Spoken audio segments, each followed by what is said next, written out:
I've helped tons of families relocate to the Las Vegas area, and quite often they've enjoyed it, they've loved it, they've settled really well. And then when I have the follow-up calls, sometimes they'll let me know, Peter, we wish we knew this, and this one would have been handy to know. So I'm going to unpack some of those in this video and let you know some of the top 5 things that families wish they knew or understood before they moved to the Las Vegas area. And that way, hopefully, you don't have to make that mistake as well.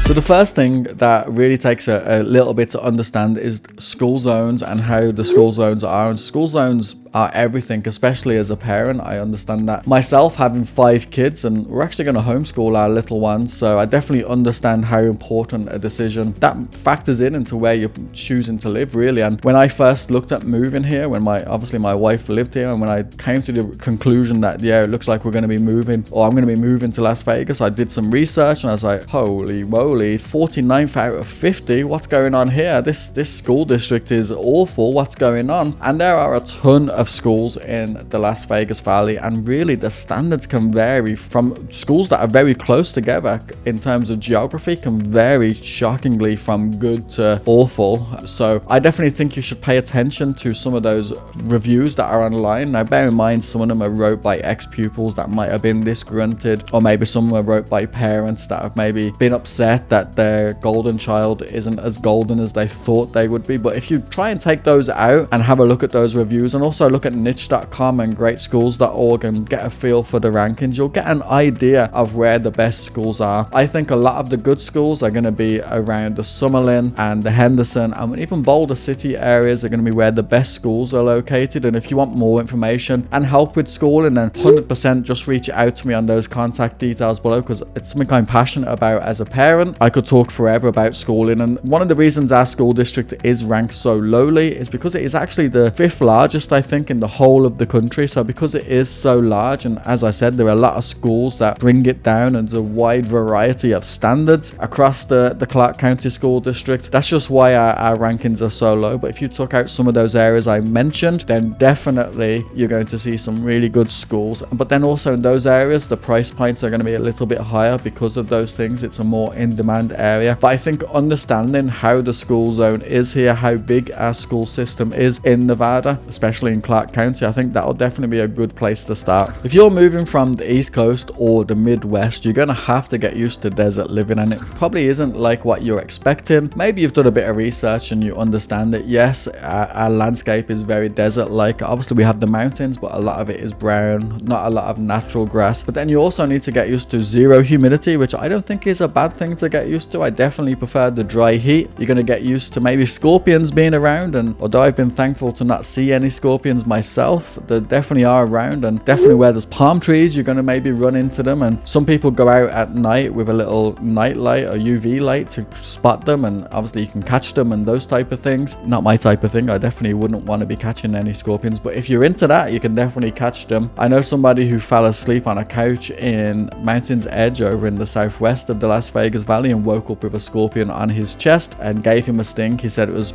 slightly higher than a bee sting or a wasp sting, so it can definitely hurt, and they definitely are around. I'm not going to deny that they definitely are around. Just thankfully where I'm at the moment, I haven't seen any. You're going to have to get used to very hot summers. We're talking above 110 degrees in July and August. Now some people exaggerate and say, it's going to be from May to September, the heat is unbearable. It's not going to be like that, but it definitely is going to be hotter. We start hitting triple digits maybe around the beginning of June, end of May, and then it stays steady, goes up to around about 115 July and August, and then comes back down. So you want to stay hydrated, want to make sure you got sun cream on, make sure you're protecting yourself. A lot of locals don't really go out in the daytime in the summer unless they have to. When we went to the park, we'd do it in the evening when the sun has come down. It's still, the lights are still on, so you can still utilize everything. But you're going to love our winters. Our winters are going to not be like anything you've had from the East Coast or the Midwest, no shoveling snow, no need for snow plows or anything like that. Maybe a leaf blower is going to be all that you need, but certainly not putting your back out shoveling snow from your driveway. Might get a little flurry of snow, but it's never ever anything dramatic. So you're going to love our winters. They are a lot more mild, they are more pleasant. Still clear blue skies in the winter as well. Overall, we have 300 days of sunshine, which I think is great. Average temperatures for the year average out about 80 degrees, but it does take some getting used to, especially that first summer if you're not used to it. Another thing that actually catches people out, and in general we don't have a lot of congestion and traffic, but sometimes commutes on the 215 and the 95 during rush hour can definitely back up and can definitely add some extra time to your commutes. Now if you're moving from somewhere like LA, even those commute times are going to seem like a world away from what you're used to being stuck in traffic. But in general, for the Vegas and Henderson area, when you're stuck on one of those freeways and it is during a busy time and you're not really moving, it sort of feels alien if you're not used to it. I mean, most of the things that you would travel to on a day-to-day basis are going to be maybe a 10 to 15 minute drive depending on what community you're in. So if you're waiting in traffic for maybe 30 minutes, then it definitely does feel like it. And then some of the bigger roads that feed into the freeways can also back up as well because of that. So just be mindful at the times that you're traveling. If you don't have to travel during the sort of rush hour times at maybe around the 8 to 9 a.m. and then maybe around the 4 to 5ish, 3 to 4ish maybe in the afternoon is when a lot of the traffic does back up. So unless you have to go out to maybe drop the kids to school or things like that, work if you're not working from home, I'd say try and avoid the freeways at that time if you can. If you can't, then hopefully your navigation will find you the quickest route if there is some congestion on those freeways. But overall, although it has started to get a bit worse, obviously there's a lot more people now moving here and living here, it's still, for me, it still is tolerable from what I was used to in London and the traffic there as well. So for me it's not too bad, but it does seem to be getting a little bit worse as well, especially with the endless amount of construction that's going on and everything like that on our roads and our freeways. It's it's definitely adding to those traffic jams and congestion as well. Another thing that a lot of people wish they knew before is some of the things they need to budget for when they are making the move.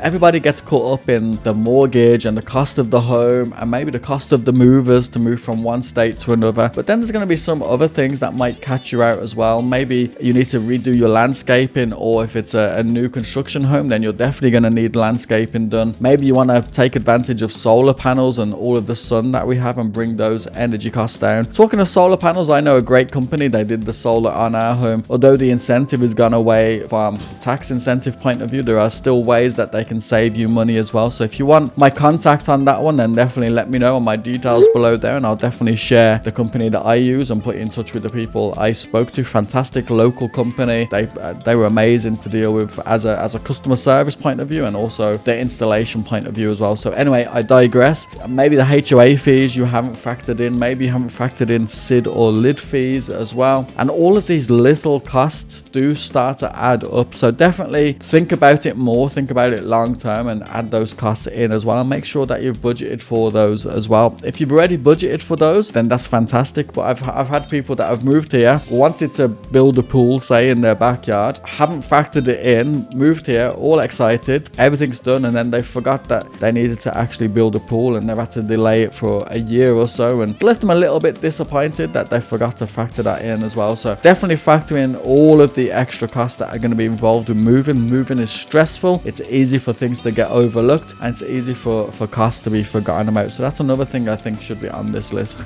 And then the final thing a lot of families wish they knew before moving is the culture here in Vegas. It is a little bit different. It is a transplant city. My old colleague Ryan used to always ask people where they came from and if they were Vegas originally, and most of the people he spoke to were transplanted in from a different state, different city, and not actually from Vegas originally all of their life. And because of that, it's fantastic. It's a great mix of people, a great mix of cultures and backgrounds, but also it is very transient and people are coming and going all of the time, and sometimes it can take a while to form your circle of friends unless you're moving here with a wider family already living here. It can sometimes also be very hard for the kiddos as well. My oldest son in Green Valley struggled to make friends because he felt every time he was making a new friend at school or in our community, they were gone the next year, and that can be a bit sad because you obviously want your kids to be encouraged to go out and make friends. So it does take a little bit time to get used to that. If you do stick with it though, you'll definitely definitely be able to form your circle. And if those things are important to you, then I think finding a community that has a strong sense of community, so the likes of an Inspirada, a Cadence, a Sky Canyon, they are definitely going to help with that and maybe expedite it a little bit quicker, as opposed to some other communities where it very is 1 minute your neighbor could be there and all happy and everything, and without warning suddenly they are, you know, the U-Haul's out and they are telling you they're moving to New Hampshire or somewhere like that as well. So just bear that in mind. If you can stick with it though, I think you'll definitely be okay, because the people I've helped move here, when I have those little calls afterwards, whether it's 3 months, 6 months, a year down the line, they all seem to be very happy and feel like they are in a sense of community. So it will get better, just give it time.